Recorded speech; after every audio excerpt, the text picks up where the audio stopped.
The Cecil Soil Conservation District proudly presents Bill and Freda Fell as our 2009 Outstanding Cooperators of the Year. The Fell Farm is located on Fell Road near Calvert in northern Cecil County, Maryland. The original 80 acres is bounded on the west by Chanley Road, on the north by an Amish dairy farm along the Mason-Dixon line, and on the east by a tributary of the Northeast Creek. The farm was purchased by Bill's grandfather, W.D. Fell, in 1888. He was married to Lizzie Gallagher. Together, they raised 3 children. Norman, Bill's father, was born on the farm in 1893. W.D. began a cannery after purchasing the farm. The cannery continued until 1915, when W.D. died as the result of injuries sustained in an accident on the farm. At that time, Norman was working in Canada, where he was in charge of a cannery line. Following W.D.'s death, 21-year-old Norman returned to Maryland to take over the farming operation with his mother.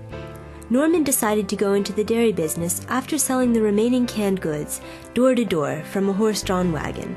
The Fell Farm Dairy started with just 6 cows. In 1920, Norman and his mother purchased land from Annie Morris. Formerly the Walter Morris Farm, the land consists of 21 acres and is located on the south side of Fell Road. In 1920, 5 years after starting the dairy, Norman married Rosa Longacre. Norman and Rosa raised 5 children on the farm. Norman purchased 4 acres from George Chambers in 1925 to gain access to a branch of the Northeast Creek. The cows now had easy access to water in the pasture. In 1940, following the death of Lyman Horn and his wife, Norman purchased the Horn Farm consisting of 77 acres.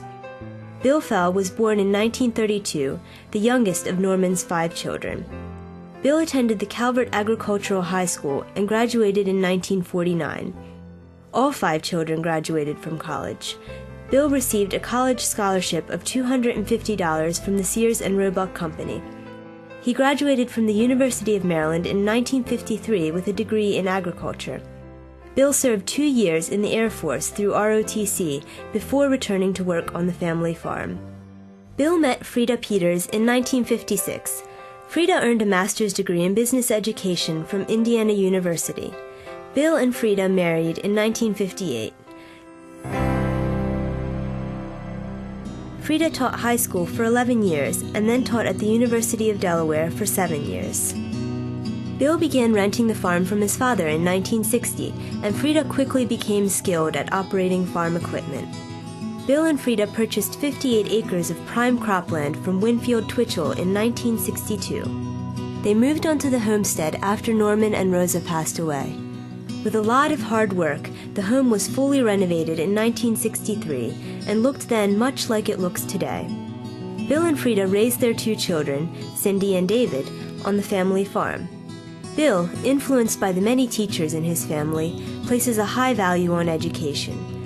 David graduated first in his class at the University of Delaware, and he currently teaches English at Carroll Community College. Cindy is a teacher at Rising Sun Middle School. She married Bill Henderson, and they have 2 children, Jack and Tyler. Freda was a volunteer on the Maryland Cooperative Extension Advisory Council for 10 years. She also enjoyed judging 4-H demonstrations and public speaking. Today, she enjoys spending her free time gardening. In the past, Bill was a member of the Farm Bureau Board. However, running the farming operation occupied most of his time, as it still does today. Bill recalls that even as a child, he had jobs on the farm. One of his first jobs was ringing an old cast-iron bell to signal lunchtime to the workers in the fields. As Bill grew, so did his responsibilities on the farm. Bill began milking at age 7, when all of the cows were still milked by hand.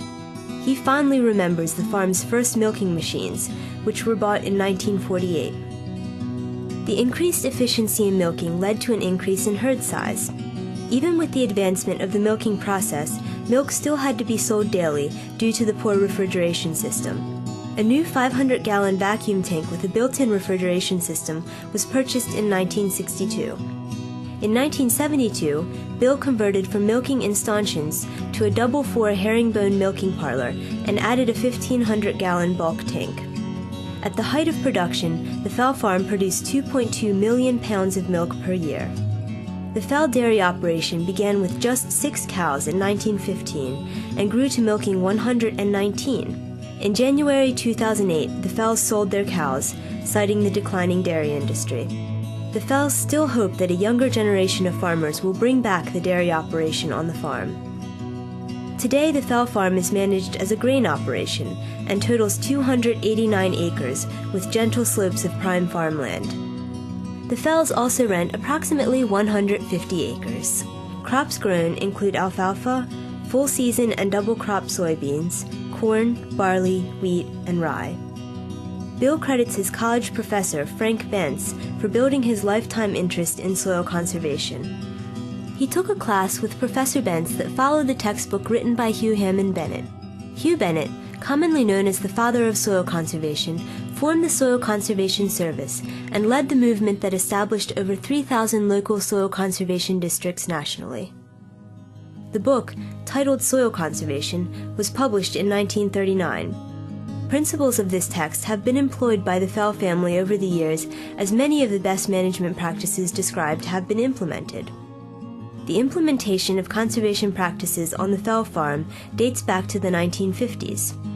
Overgrown fence rows were removed, and the fields were surveyed and laid out on the contour to form contour strips in 1957. Strip cropping, combined with the rotation of crops, prevents soil erosion and protects precious topsoil.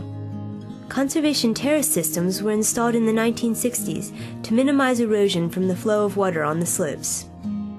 Several diversions were installed to safely convey water to a stable outlet using a grassed swale and berm. A variety of agronomic conservation practices have been utilized over the years. These include integrated pest management, nutrient management, and residue management. When harvesting, the combine shreds the soybean residue to blanket the ground and protect the soil from erosion. An earthen dairy waste storage structure with a wooden weeping wall system was added to the farm in 1978. In 1996, fencing was installed along the stream, a small tributary of the Northeast Creek. Cattle watering facilities were installed as an alternative watering source when streams were fenced out. The Fell's first trough was a pasture pump. With this type of waterer, the cow pushes down a lever with its nose in order to pump water up from the stream. However, the stream dried up during the 2002 drought, and the pasture pump was replaced with a pressure trough using well water. Other best management practices include grassed waterways and filter strips. Grassed waterways prevent soil erosion by safely conveying water down a slope. A filter strip is a permanent grassed area that removes sediment and nutrients before they enter the nearby stream. The Fells closely follow a nutrient management plan in order to effectively apply the necessary manure and fertilizer to their cropland. The primary crops, such as corn, are planted using a no-till planter to minimize disturbance to the land while maintaining the crop residue from the preceding crop. A new waste management system was installed in 2003 to replace the earthen storage structure built in the 1970s. A 10 by 30 foot concrete collection tank was installed at the end of the feedlot to collect all manure and nutrient-laden runoff. A concrete heavy-use area was installed so that manure from the barnyard could be contained and scraped into the tank. From the collection tank, manure is pumped to a 1.2 million-gallon high-density polyethylene-lined waste storage pond. The lined storage structure includes a leak detection drain system and a concrete ramp to back the manure pump safely down into the lagoon. Roof runoff management was installed in 2004 on the freestall and heifer barns to prevent rainwater runoff from entering the barnyard and flowing to the waste storage facility. Preventing excess runoff from reaching the waste storage facilities increases the storage period of the waste system. A trench silo was historically used to store over 2,000 tons of corn silage annually. With a reduced need for feed, silage is now stored in ag bags. In 2008, the trench silo was filled in and a critical area planting was completed. The grassed critical area planting acts as a buffer to the adjacent road ditch. The Fells participate in the Maryland Cover Crop Program, planting small grain in the fall to prevent soil erosion and to uptake any residual nutrients in the soil from the previous crop. They restored an eroded area with poor drainage and established a hay planting in 2009. The water flows from the farmstead down this new waterway and outlets into a shallow water wildlife pond. A water control structure was installed to regulate the height of the water in order to optimize the value of the habitat formed. The pond was installed in 2008 and provides exceptional wetland and upland wildlife habitat. Bill and Freda have been implementing conservation practices on the farm since the 1960s and continue to do so today. Although the dairy operation has ended for now, their dedication to conservation and environmental stewardship has not. The Cecil Soil Conservation District proudly honors Bill and Freda Fell and their commitment to conservation and the wise use of their natural resources. I never lost that moment as I grew into a man. The safety of my father's arms, my connection with the land. Now I'm only one of thousands with a conservation role. Yes, we love this land so much, we'll never leave it less than whole. 50 years ago, someone took a stand. 50 years have passed, we built a stronger land. We're keepers of America with the strength of many hands. 50 years ago, someone took a stand. 50 years ago, someone took a stand.